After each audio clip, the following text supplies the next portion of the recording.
And I tell all Black comics when I talk to them, please do more than Black rooms. Don't be fucking mad when you go to a white room and they treat you like shit, because they probably are, because they don't know who you are. Fucking be undeniable. The way I got into the Comedy Store, I went up to the booker and said, "You racist. You racist." That's it. That's why you're not putting me up, because you racist. Let me ask you about a movie that everybody's excited in, that you're in, and I didn't realize the role you were playing until recently. The fact you're in the Coming to America sequel and you're playing Akeem's baby mama. How did this come about? It's so good. It's so good. It's so good. I'm gonna try to talk about it without revealing. Yeah, you can't reveal. I understand. But it's so damn good. I think I can tell this part. It's when he went to the club. Oh, the night I was Joan of Arc in a former life. Oh shit, that's good. My name is Peaches and I'm the best. They have all that there. It's so good. They have all of that, but then now they added the scene. Wow. Of the dude Arsenio plays comes over and talks to me. Oh, yeah. No kidding. What a brilliant little turn. It's so good. And let me tell you, it was surreal, because when we was doing the first scene and Eddie came in dressed like Hakeem, everybody got chills. Everybody got chills because he looks the same. So when he came in, it was almost like he ran from the other movie and then ran into this movie. So we literally they had to cut, because everybody was just like, Eddie. Like, everybody was just like, oh my God, and we were really at that moment realized, oh my God, we're about to do Coming to America. And it's so good, Jemele. It's so good. It's such a good movie. So it's so good. You know that there's so many people, like, I think it's the best movie comedy of all time, right? And so it's certainly the most quotable. There's a legion. I mean, this film is legendary, and so there's a lot of people who are concerned that, like, do you really try to remake something that was kind of perfect? It's so good. It's so good. Tell everybody, because I wasn't gonna be in no bullshit. You know what I'm saying? I wasn't gonna be in no bullshit. And I'm be honest, the first script we got, I was like, oh nah, I'm cool on y'all. But Kenya came in and rewrote it, and it's so good. I was like, oh, I want this. I want this. Like, only I could play this role. And Jemele, Eddie let me show my ass. Oh, I love this. It's so damn good. It's so damn good. So funny. Did you have a relationship with him prior to shooting? Yeah. I had met I met Eddie way before SNL. He came into the Laugh Factory with his wife at the time, and I performed, and the host comes and he goes, the guy who books the room, Pookie, was like, yo, Eddie wants to talk to you. Wait, is his name really Pookie? Yeah, his name Pookie, child. Okay. Continue. And then he wondered why don't nobody trust him. You know what I'm saying? Has a Pookie ever been trustworthy in the history of Pookies? Never. Pookie ain't never been trustworthy. But he came up to me. He was like, yo, Eddie Murphy wants to talk to you. And I was like, you're out of your mind. He was like, he's right over there by the door. Go talk to him. So he's like about to leave. So they had him out this secret door.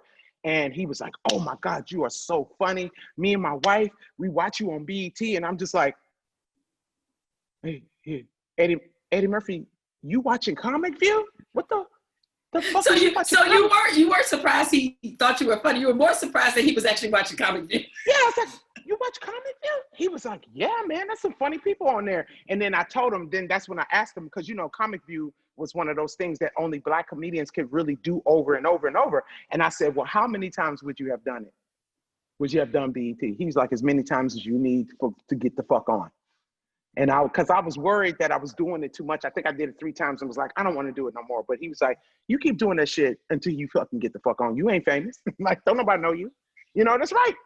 And he was right. He was like, you do whatever, you get your ass on the stage. He said, and especially you, because you're funny as hell. And then when I got SNL, he came to the 40th And we was in the elevator together. And everybody was like, "You already know Eddie Murphy?" And I was like, "Yeah, yeah, I know Eddie. Yeah."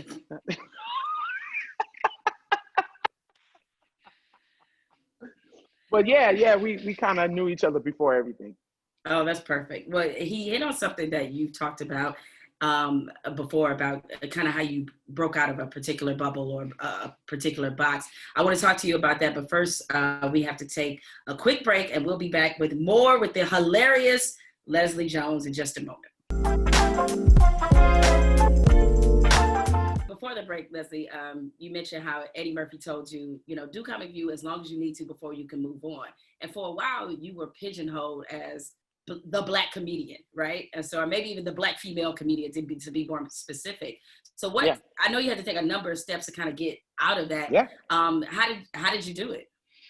Damn, I hate to tell you how I did this, Jemele, but I'm gonna have to say it. My brother passed away. My brother died. And I can't explain it. It was something different in me that happened. And I had also met this white writer named Eric Marino. And I remember him telling me one night, he was like, "You funny as hell." He was like, "But if I walked into Walmart and walked to the Black female comedy section, I couldn't pick your shit out of anybody else's. You're the same as everybody else." And that, I went home and threw out all my fucking jokes. I burnt them, threw them the fuck out. I said, "I'm starting over." And I had just did a special. I did Problem Child, all of that. I threw all them fucking jokes away and went back. And at that time, like I said, when my brother died, I really was more of like in survival mode, because I don't think that's when the mohawk came, because I didn't want to comb my hair. That people think the mohawk came because I didn't want to comb my hair. I didn't feel like combing my fucking hair. I didn't feel like doing shit. And the first time that I performed, Ian Edwards called me out to a gig, and I went out with the mohawk, and I was on stage, and I was doing some jokes, but I was just like, I stopped in the middle of my act, and I said, "I don't really want to talk about none of this bullshit. This is what the fuck I want to talk about." And I just started doing something else. And it started from there. And I'm gonna tell you, I had to start over. Because I decided that I wasn't gonna do Black clubs. I wasn't gonna do Black clubs until I established exactly what type of material I was gonna do anymore. And I love Black clubs. It was my, bread and butter up until a point, but we do pigeonhole ourselves sometimes when we just do Black clubs. You have to do them all. And this is so important. I really want comedians to hear this, because I'm not dissing them at all. I'm not dissing Black clubs. I'm saying that you got to get out and on the other part of the tree. You can't just be on one part of the tree. And when you take your talents, when I went and started doing late night spots, because white people didn't know who I was. It didn't matter how Black fabulous I was, or ghetto fabulous, or it didn't matter how many times I did fucking BET or Def Jam. They didn't give a fuck. They didn't know who the fuck I was. So I was doing 2:00 in the morning spots, like a new jack. I was there. And most comics, and I'm sorry to say this, Jemele, I'm gonna say it, and I know people are gonna be pissed off, but I don't give a fuck. Most of the Black comics that we've seen on BET and all that became famous didn't do that shit. And that's why you don't see most of them, because they became dinosaurs.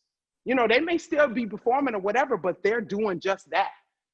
So when I started going to these white clubs, now you got white comics giving you tags. So I would go up and do a joke, and I would come down, and white comics would be like, "Hey, you need to do this, do this, do this." And in my head, I'm like, fuck, I didn't even know the joke could do that. I didn't even know I could go that way with the joke. And I wouldn't have known that, because, and I love Black, again, I'm going to say this because I don't want people to think I'm dissing them. We think the same. We do.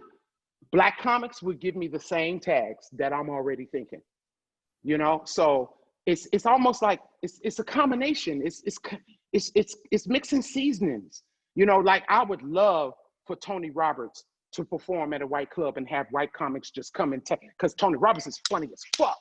You know what I'm saying? Have a white comic come and give him a different direction. And I'm not saying white comics are all that. I'm saying they're different than us. Just like I would get tags from Spanish comics, just like I got tags from Asian comics. Seriously, you put yourself in a field where other people can touch your shit. And you can't be insecure, so insecure not to let them touch it.